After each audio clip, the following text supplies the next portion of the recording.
All right, we're recording. Thank you guys for joining us today for Coffee Talk. And if those of you that are of my age group remember Saturday Night Live, we have the Coffee Talk time.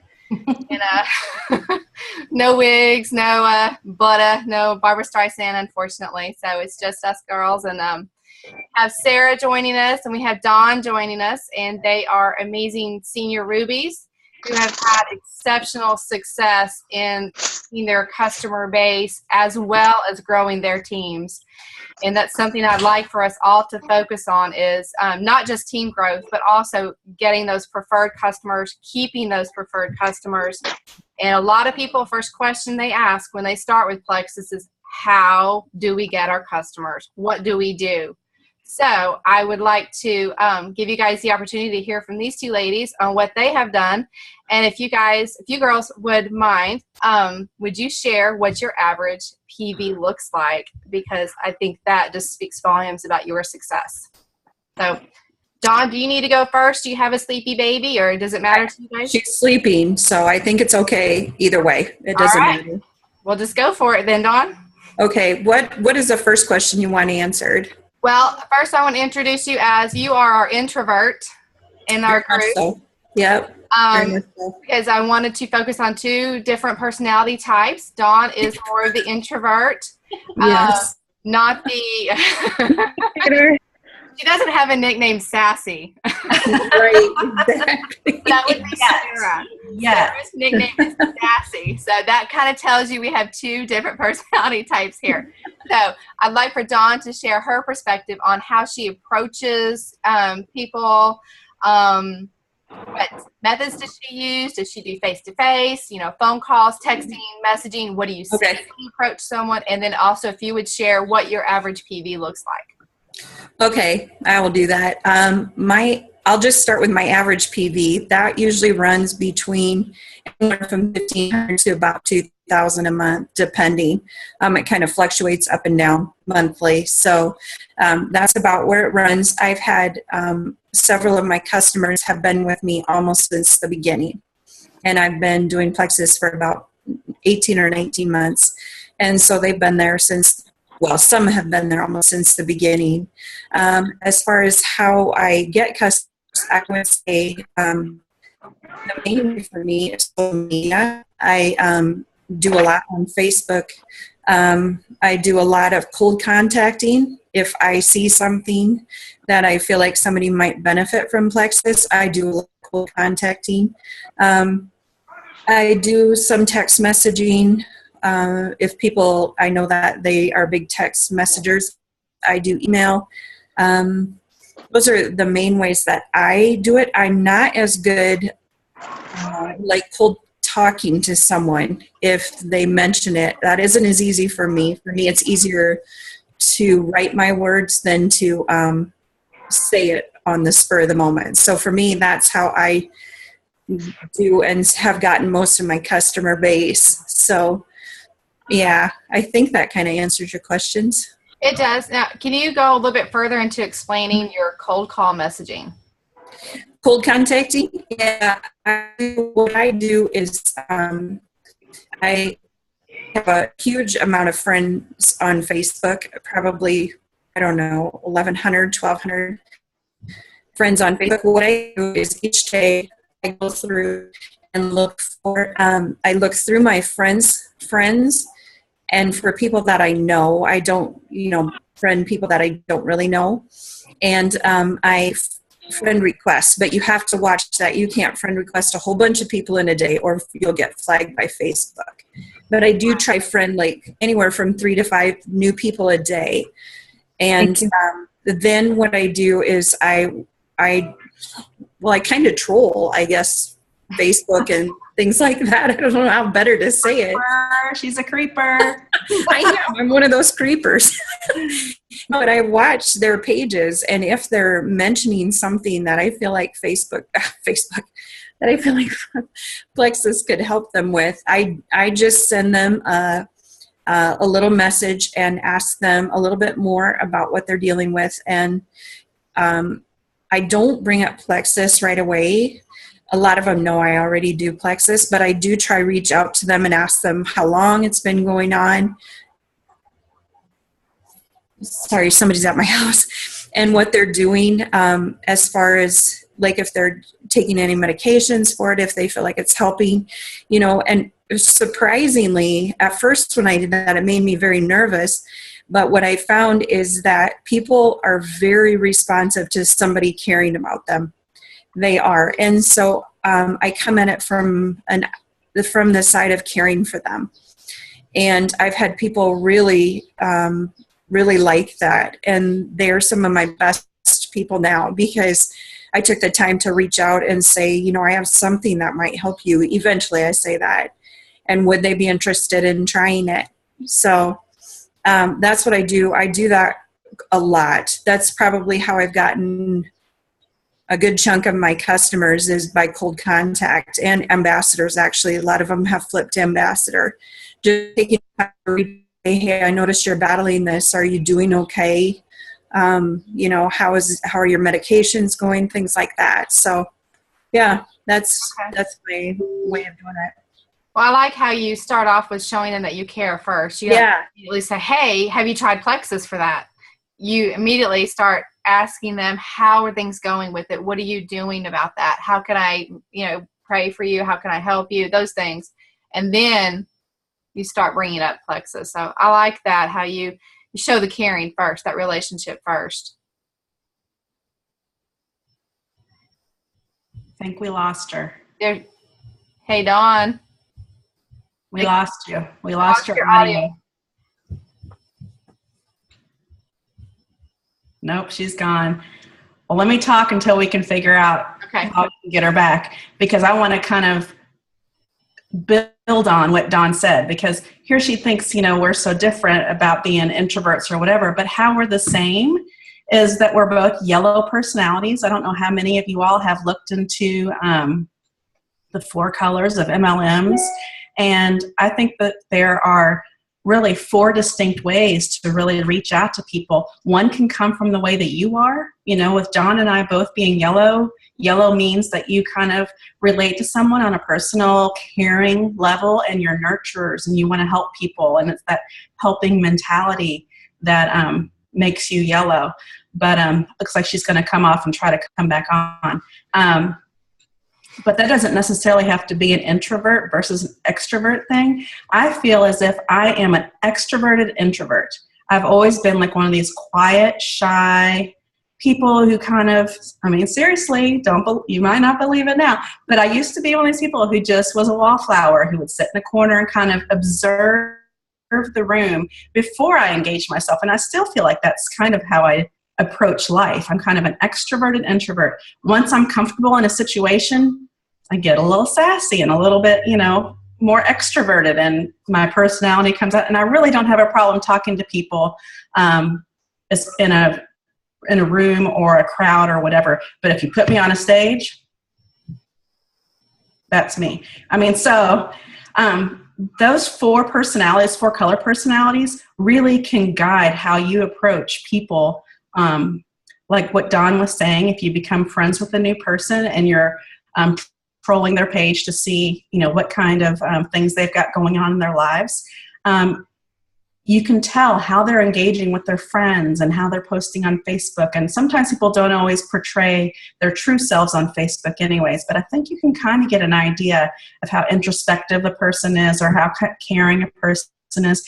And if they're a red personality and they're completely driven and they've got people like posting crazy wild things on their Facebook walls, you can tell that they're probably more of a blue, which is kind of a party, fun type of personality, or a red personality that is real business driven and real mindful of important things about money and things like that. And that can tell you how to approach them. Even though you're yellow, you can take it to that next extreme and kind of make yourself a little bit more towards the red, or start with how you're going to approach them, just talking about Plexus in general after you've developed the relationship.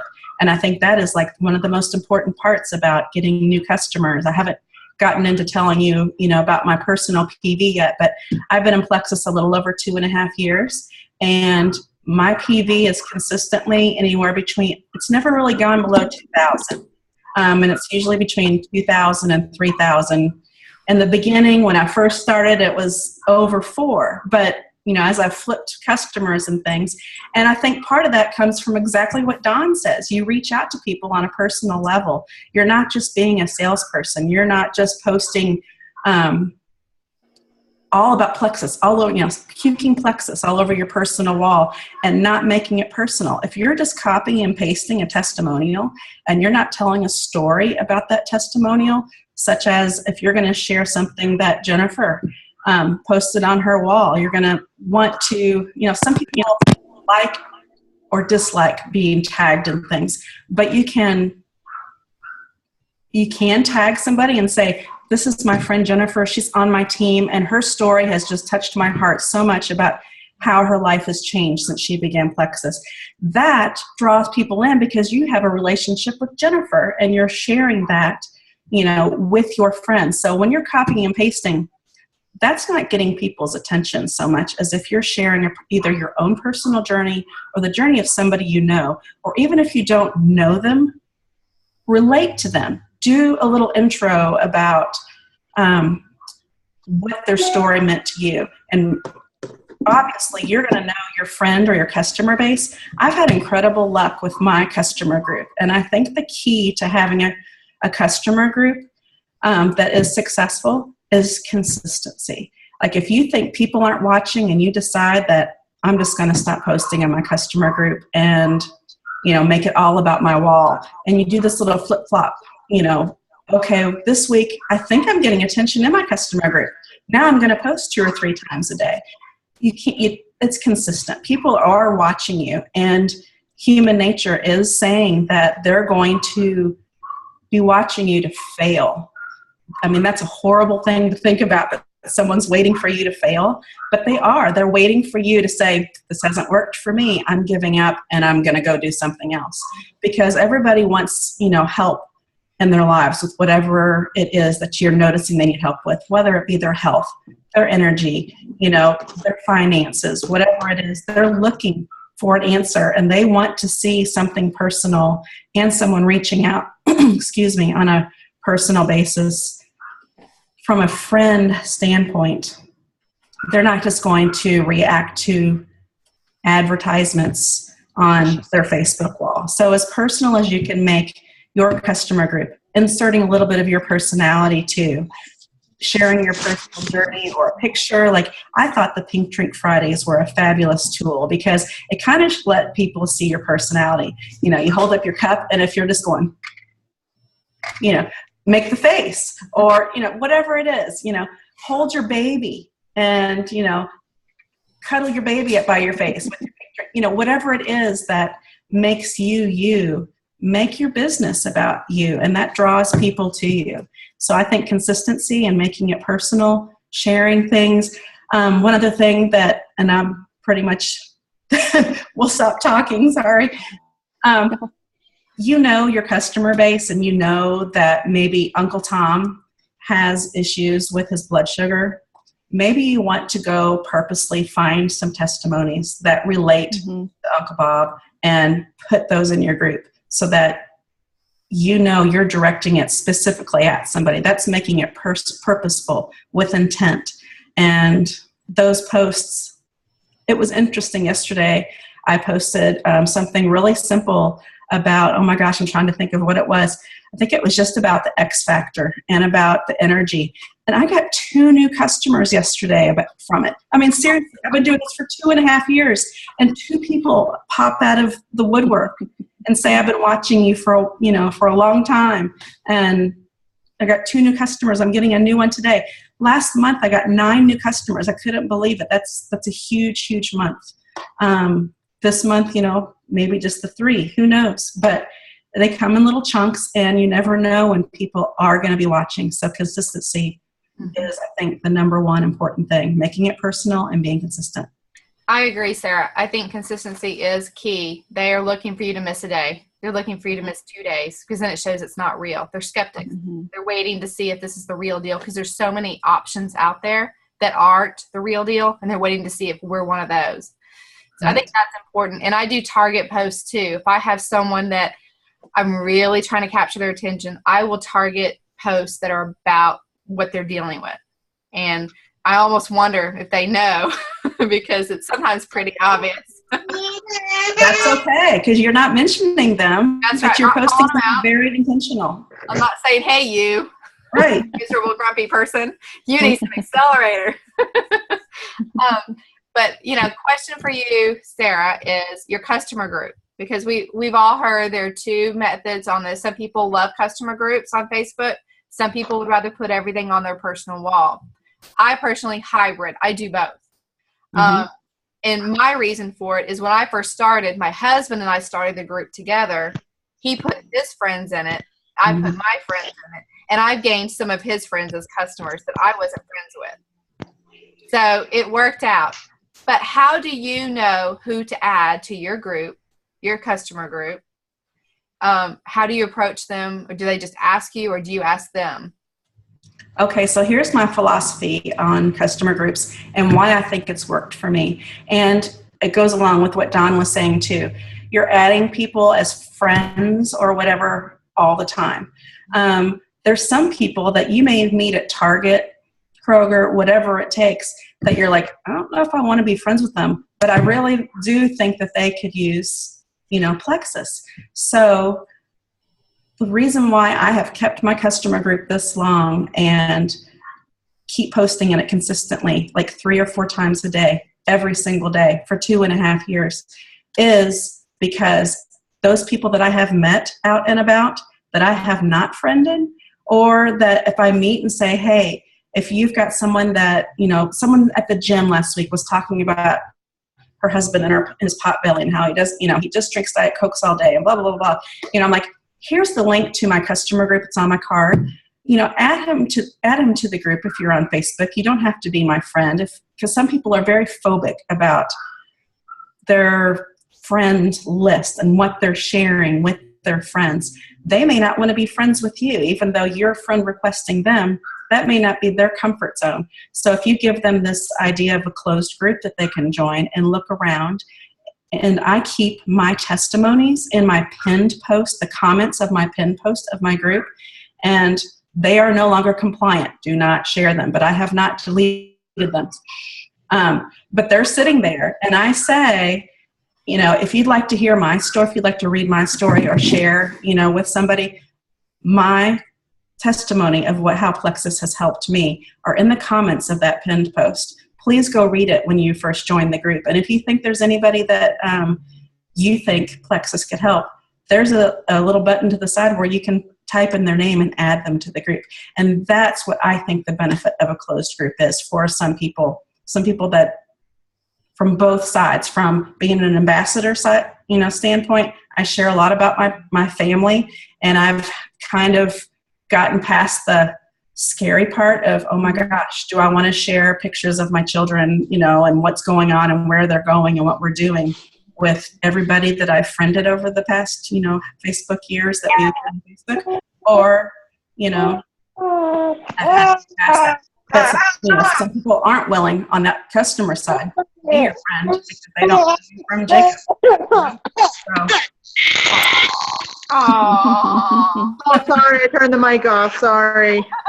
It's okay. Collective awe. Crying babies. Okay, well, that's helpful. That's my theory. Okay, so you don't just blanket add people to your group. You discuss it with them and invite them to join. Not necessarily. Now, if somebody has friend requested me, okay, they get me as a friend and they're in my customer group. They get a bonus.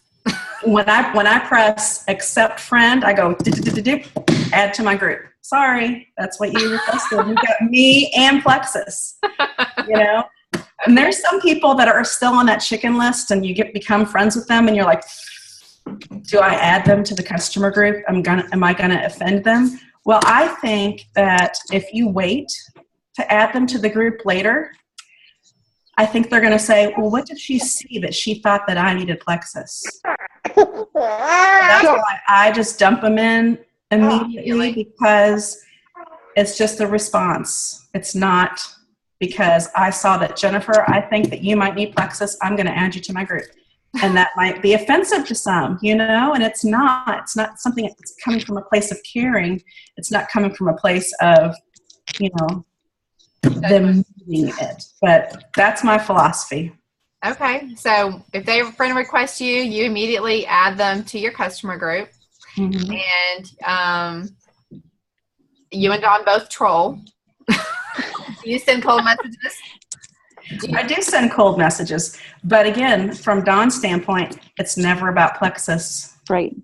It's always about the relationship first, Dawn and I have a lot of the exact same circles of friends. Obviously not a whole lot, all of our friends or whatever, but we both are adoptive moms, and some of her children and one of my child were adopted from Guatemala.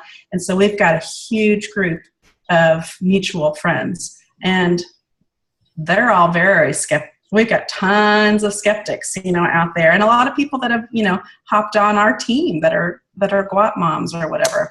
But we've also got some haters, so we have to be very, very careful about how, we approach anybody that in that adoption community. Yeah, a few of us in this chat have that experience in another group that I was once in. I left, and I think Dawn was in it briefly as well. And she left. Yeah. It got really nasty for a while, and you have to be very, very careful. They've actually, last I heard, banned the word Plexus from. Really? We're not even allowed to say the word Plexus. Oh, wow. It's bad. So, yeah, we're familiar with the Plexus haters in a group, and you have to be so careful. And I hate that happened because it gave such a negative vibe to Plexus. And because some people were very vulture-ish in the group with their approach with people. And it was obvious they were only messaging people and friending people just to make a sale. Yep. You can tell some still are. They just don't say the word Plexus. Right. They're like, oh, my company. I'm still getting people joining my team from there just because of how I've carried myself about it, though. Yeah. Exactly. Yeah. Lindsay, you know what? That is so important, what you just said, how you carry yourself. Integrity is so important in our business. And if you're vomiting Plexus and it's all about the sale and it's not about caring for people and Can we go back really quick? I had one question, but I had a baby, so. Said you add people that add you right to your group, Sarah? I do. So do you add people that you add right to your group instantly too? Sometimes. Depends on who they are and why I'm adding them. If I'm reaching out to someone on a personal level, like we're talking about that cold, friending, no, I don't. It's kind of on a case-by-case basis. I don't want people to think like, what Lindsay was saying, that you're friending people with the intent. Right, okay. Of doing Plexus. But as far as when you're out friending people, as far as expanding your network, no, they're going to start, they're going to see Plexus on my personal wall, but I don't do it daily on my personal wall. That's just a choice I've made. And it may not work for everybody, especially, I've been doing it for 2.5 years as opposed to maybe, 2.5 months. Right. Everybody that's on my friends list knows that I do Plexus, and I don't want them to get overwhelmed with my posts. So I maybe do it, 3 times a week-ish, sometimes more. It depends on the circumstances. If I see something amazing that I want to share, then I've already done a couple posts this week. I'm like, sorry, it's going up. But it's a conscious decision. It's just not an automatic thing. Right. Okay. Dawn, do you use a customer group as well, or are you just on your personal wall? I did use my customer group very heavily until, when like Buffer crashed and Tiny Torch and Hootsuite all crashed, I kind of got away from that. And I also, I use it somewhat now, but I have this thing that most of my people in my customer group either are on my team already, or they are my customers already. And so I'm kind of in a place right now where I'm a little bit torn what to do with that. So I've been more posting on my personal wall lately, but I don't know. I have moments where I go back and I post much more in my customer group. So I'm a little sporadic right now. I'm right there too. I've kind of abandoned that's how I started. Yeah, And I kind of abandoned it because I was getting more from my personal wall. Yeah. Now I don't know what to do with it. Yeah, and I think what I'm going to do, the other issue for me has been compliance. It's a little bit difficult. We're all struggling through it. And so I think my plan is to go back to doing both like Sarah does. It's just that right now, the only testimonies I'm able to find are weight loss. And I would say the majority of my people are looking for something besides that. Now, So for me, it's a little bit of a struggle. are you gonna, if I keep my group, I feel like we need to go back and delete like everything that we shared before. Yeah. Have you done that? I have not, but I have been going through and deleting the ones that are obviously not compliant. Those are the ones that I've been deleting. So, I haven't think deleted a thing. you haven't. Yeah. I've gone, I started going through my customer group and deleting, but what I ended up doing was actually going to my personal wall and cleaning that, because I feel like I don't have anybody in my customer group who I'm worried that's going to tattle, I guess, on me. Mm-hmm. So, but my personal wall is open for everybody. All my Plexus posts I post as public. So, hey. That's an important point to make is when you do a Plexus post on your personal wall to change that privacy setting to public. I think that does make a difference. Because if you do tag someone or someone wants to see that post, it does help them see it. Being just for each individual post and not everything? Yeah, I went through what I did actually was first change my settings so that everything changed to friends, because I had a lot of posts on my wall. And then I went back and I started cleaning it up little by little and changing the ones that are compliant. I'm changing those back to public posts, if that makes sense. Mm-hmm.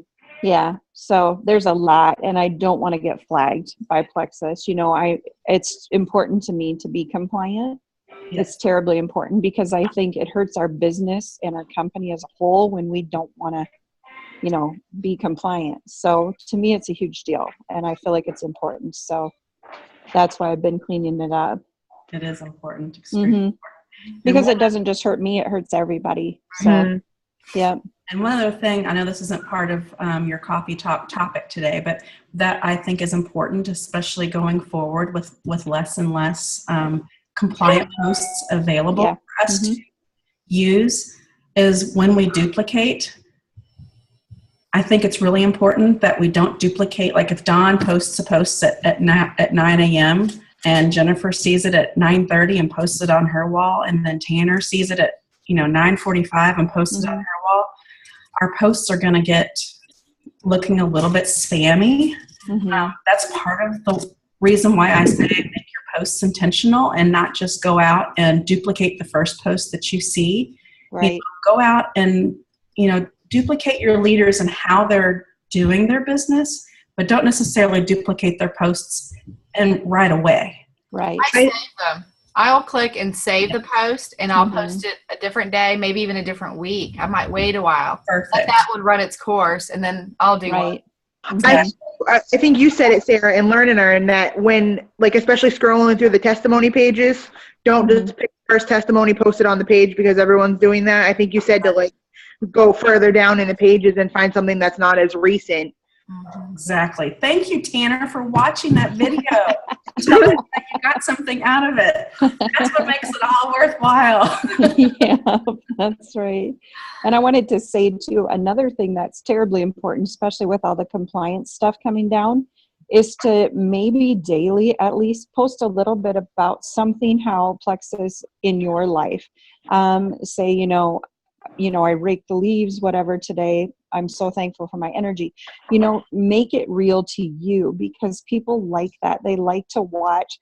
I don't know if any of you follow my personal wall, but I walk a lot. It's my therapy for myself. And so I always tag it Plexus Energy. That's all I do. And I have gotten a lot of customers just from that, because we have a lot of moms, who are tired or whatever. So you've got to make it very, very personal on your personal wall. Instead of posting, I found posting testimonies is fine on your personal wall, but the biggest response comes when you post something about how Plexus is working in your life. That's what people want to see. So just something to keep in mind. Okay. Right. Just like recently, I've gone back to the gym finally. Yeah, yours are awesome, Sarah. Well, and so I love them. You're so funny. Well, I use the Drink Pink and Move, which is kind of a new Yes. tag that they're saying the Diamonds are asking us to start using, because we want to use Plexus as a tool instead of just, a fix-it-all type product. And then I've met Chip, my little personal Yes, your Chip. People have gotten a kick out of it. So I'm like, well, I'm still enjoying Chip, so I'm going to let you enjoy Chip a little bit longer too. Thank you, Sarah. Yes, your last one where you had the arrow pointing to Chip. Oh, my stars. That was awesome, Sarah. I just hope he doesn't go in his own Facebook and look at it, or I'll be He's got a friend request you. Watch. He's going to do. He came over and talked to me on Monday and sat there and talked to me for a long time while I'm on the treadmill, and I'm like, oh, I hope I'm Plexus posts. Oh, funny. We've had some others that have joined the call. Does anyone else have questions that you want to ask? Unmute yourself and ask away. You've got 2 senior rubies with amazing PV numbers. I mean, we're talking 2,000 a month, 1,500 a month. So if you have any questions on how to reach those customers, how to approach people, this is a great chance to ask these ladies. Oh, Lindsay, unmute. Forget about the kids running back and forth. I said, I want to know how you do follow-up, how you schedule all of these customers and how you keep track of all of your people. It's a lot of customers. Yeah. It is. It's how do a you do lot. that? Because I'm already overwhelmed with. Well, I will tell you my awesome method. You'll be so impressed. I have a so-called spreadsheet, only I don't know how to do spreadsheets. So what I have, I have their name on the left and the last date I contact them on the right. And that's my spreadsheet. And then I just go through it every single week. And if I have a customer who I know is struggling especially, I'll put a little note beside it. And I go through it every single week and follow up with the ones that need to be followed up with. And it's just a constant thing. I usually do it on Sundays because I have a little more time. Go through all my ambassadors, all my customers, all the way down. And just, I usually send them, I have them divided. Some people are instant message, some are email, and some are text message. And I just go through and just shoot them a little note, say, how are you doing? If I know that, I can scroll up and see if they're trying a new product and say, how's the boost working for you? Are you liking it? Just a short little message, and let them know that I'm checking up on them. And I had, interestingly, somebody ask about following up with ambassadors who've been at it a while. What I do is I follow up with them about Plexus, but I also make sure that once in a while I touch base with them just about their life. How their family's doing, how's, if their child or whatever, how their kids are doing, things like that, because it keeps you, even if they're using the products regularly and loving them and don't really need your follow-up, they do like to know that you're still thinking about them. Mm-hmm. So I do that too. How far down do you follow up? How many levels down do you go? Well, it depends. I have some of my level 2s and 3s. I actually even have a level 5 that I am actually their closest ambassador that's working the business. So I have them all the way from my level 1s down to this gal who's my level 5, but who her levels above her aren't actually working. They just happen to sign each other on, and so I'm following up with her. So it just depends. I have several level 2s and 3s that I'm directly working with that are working the business, and their upline isn't. So you kind of have to step in and take over. Exactly. Yeah. Take them under your wing. Yeah. And I don't know how Sarah does her follow-up because she understands spreadsheets. Unlike me. I understand spreadsheets, but I don't use them. So, Yeah. you know, former Still a 21 great combination. mortgage banker, that used to be my life. And now I'm like, No thanks. no Yeah. more spreadsheets. No more. Still working on what we were talking about, Dawn, and I'll figure Yeah. that out this month. Mm-hmm. But Yeah. what my follow-up is, I'm a very visual person, and I've got a calendar, and anytime I get a new level 1 or a new customer, I write in the date, you know, on the little square. I do the monthly. I can't do the weekly. It's not visual enough for me. I have to do a monthly planner. And then I use my phone for my daily, like, IPA activities or whatever. But in my monthly, I write down, you know, when I get a new customer, like yesterday when I got 2 new customers, I'll put NC, and then I'll put, you know, Jennifer Lay, and underneath triplex, what she ordered or whatever. And that visual, I can see, you know, a couple weeks down the road. Well, for one, if they're a triplex customer, I've got very specific instructions on how to start triplex. And you all have all seen it, that little black thing that I made with my beginning. And it starts people out very slowly, because I've had so many people, you know, 2.5 years ago that started the triplex and were like, horrible die-off, and would quit because they just couldn't stand the die-off. And we all know how that goes. So I start them off slow, and I use that little black instruction. It's usually through Facebook. I don't do very many texts and emails. It's usually through the messenger. And a week after they've started, you know, I'm checking in with them. How are you doing? How are you feeling? How much water are you drinking? You know, how are your little emoticons, you know, those type of things. And then guide them up or down depending upon that. So I do a lot of hand holding the first 3 weeks. And then my reminder, my little tickler system, if I don't put something purposeful, and I do purposeful things in my daily calendar in here, like if I know someone's really struggling, or I know they're going to quit if they don't hear from me, you know, and put something in here, I'll have a follow-up, you know, with Lindsay on this day or whatever. But otherwise, I use those emails. Thank goodness they're back from corporate when they get the reorders from the preferred thing. And I use that as my gauge to reach back out to them on a monthly basis, you know, because I just kind of want to trickle them down. I don't want them to necessarily be handheld the whole time. But I've got a lot of customers that aren't interested in being flipped to ambassadors.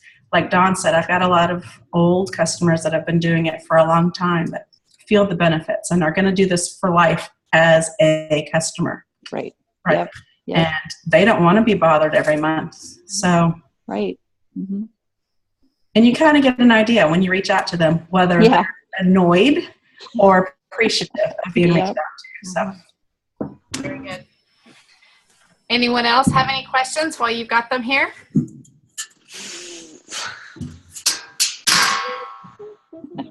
What a fun chat. I love that you do this every week. This is really cool. Well, we haven't done it every week. We've done one other one, and it was on a comp plan. Okay. And, I will probably increase the frequency. Yeah, this is nice. Yeah, like I said, I want to keep it relatively short when we do it. Yep. I know everyone's really busy. But just a kind of a different topic each week that we want to address. And I thought this was a great one because we did a lot of growth the last 2 months. Yes, you have. Yeah. And I want to make sure that we also, you know, go to those customers as well, because those customers are so important, those preferred bonuses that we get. And, you know, Lou has also brought up the great point with our customers. It's a great training tool for us. We learn more about the products when we are working with our customers as well. We learn the pitfalls of all of our products, you know, of the use, the dial, you know, who should use Boost, who should use Accelerator. We kind of work through those with our customers. So I wanted to make sure we hit on that too. I have one question really quick. How do you guys get preferred customers? I've been at this 2 months, 2.5 months, 3 months now, and I haven't gotten one. Everyone doesn't want to commit. They want to try it for a month or whatever. Hush, please. I never have anybody not order preferred. Yeah. All of my customers, and it's the way that you present it. You know, as far as you want that, you are conscious of, you want to give them the best deal, right? And say, Now, don't be scared of preferred customer status. It's the lowest price that you can get besides wholesale when you become, a wholesale customer or ambassador. And you get a customer portal login. You have a 60-day money-back guarantee. You can cancel, change, manipulate, and you have me. So if you tell me that, you only want to try this for 1 month and, we have to cancel it in 15 days, you let me know that, and I'll help you. And that integrity of knowing that you're going to tell them you need to go in and cancel that, then they'll be like, maybe I will stick with it another month. Right. I think it's reassuring that there really isn't a long-term commitment, because I think some other companies out there that have the preferred program, there is a commitment. Right. With ours, there really isn't a commitment. Like she said, it can be canceled every month. You can change it every month. You can edit it. And it's the thing I focus on most is it's the pricing. You get the better pricing. And 4 months down the road, you get another discount. So really the best way to go for the best pricing. What is the discount in 4 months? You get an additional 10% off. Of everything for the rest of their life. The rest of the time they're there. So I don't think I knew that. Yep, it's just a smidge more than wholesale. Yeah, they have to do it consistently for those months before they can't turn it off and then start up again. Right. But they can edit their order. Right. So if you're coaching your customers and they say, okay, I've decided I don't want to take the triplex, have them go in and edit their order. Don't cancel it and start a new one. Right. Go in and add. If you're gonna go from triplex just to slim, go in there to your shopping cart, add the slim, then delete the triplex instead of doing it the opposite way. Don't delete your triplex and then create a new order for the slim. Right. Because that turns it back over to month 1 again. It's a brand new order. Okay, because I've got 2 that are going to be close to doing that, and they'll be excited when they realize they get a 10% discount. They'll be very happy. Yeah. So push that and explain that and just really focus on it's really not a commitment, because like I said, so many will assume that it's like other companies where you have to lock in and pay in advance and all this stuff. It's like, no, you won't be charged until it's shipped. You can stop it before it ships. You can delete it. You can cancel it, edit it, whatever you need to do. So take away the fear. Yeah, and if you approach them right away with the objection before they bring it up, it's helpful that way too. Yeah, absolutely. Great question. Any other questions? Well, my stepmom wants to come on as a preferred customer, but she hasn't gone through with it yet, and I don't know how to keep asking her without bothering her, because she is busy with work and she has family in town right now, but it's been like a week and she hasn't signed up yet. What I generally do is if you think that they're actually serious about it, we all get busy and it gets put to the back burner. What I will do is message them or call them and say, did you have questions about this sign up that I can help you with? Because then they remember, oh yeah, that's right, I was going to sign up. You're not saying, are you still thinking about it or anything like that? You're just saying, is there questions I can help you with about getting signed up? And then generally they just say, oh yeah, what's your page or whatever again. Okay, perfect. Because it just bringing it up in a different way, that isn't bugging them necessarily, but just saying, hey, are you having trouble? Can I quick help you a second? Or I have 10 minutes here. Do you want me to help you quick get signed up? Okay. People don't mind that. I haven't found that they have. They just say, oh, I was so busy, I forgot. She's super busy, so I'm sure they just don't remember. They literally don't remember. So if you just say, hey, I've got like 15 minutes, you want me to quick help you? That generally people are like, yes, please, just help me quick get done here. Okay. Yeah. Or if you want to be sassy about it, you can say, hey mom, okay, this brain fog you have forgotten to order for a whole week. I can help you with this brain fog. But you have to. We got to get you ordering this Plexus, and then that brain fog is going to go away, and you're never going to forget it again. Yeah, that too. That's the other option. I think I'm a young Sarah Lewis, because that sounds exactly like how I approach my people. Yeah. I think that's it, Tanner. That's hilarious. What cute babies you all have. Oh my gosh. Yeah, that's Yeah. fun. Across the Hi. If I'm on the phone, she has to say hi to whoever I'm talking to. It doesn't matter if it's someone at the bank that she's never met. She has to say hi. Oh, of course. That's good. Future ambassador. Uh-huh. Find my pen, That's my pen. not mine. Any other questions, ladies? We haven't heard from Amanda or Christina. Do y'all have any questions? I see you stalking over there. It's Aubriana. Okay, well, if we don't have any more questions, I will thank you guys all for joining us today, and especially Sarah and Dawn. I really appreciate you guys taking time out of your day to help us answer our questions. I think what you have given us is a lot of excitement and encouragement. Some really good tips. Really appreciate it, guys. You are awesome. And the rest of you guys, go get you some customers. You've got some great tips in here. Take the different approaches that work with your personality. You know, if you're not sassy, don't use that approach. It won't work for you. If you are sassy, don't be timid. It won't work for you. It will come across as very salesy and fake. So be genuine. I think that's just really important. Be genuine, be consistent, keep posting, keep sharing, keep contacting the people in the way they want to be contacted in what is natural for you. Everyone is different, and go with your individuality. So get those customers, get that PV up, because your commission check will thank you. It makes a big difference. So get those preferred customers and those bonuses. Your commission check will thank you for that too. They add up fast. So with that, if we have nothing else, I will stop recording now.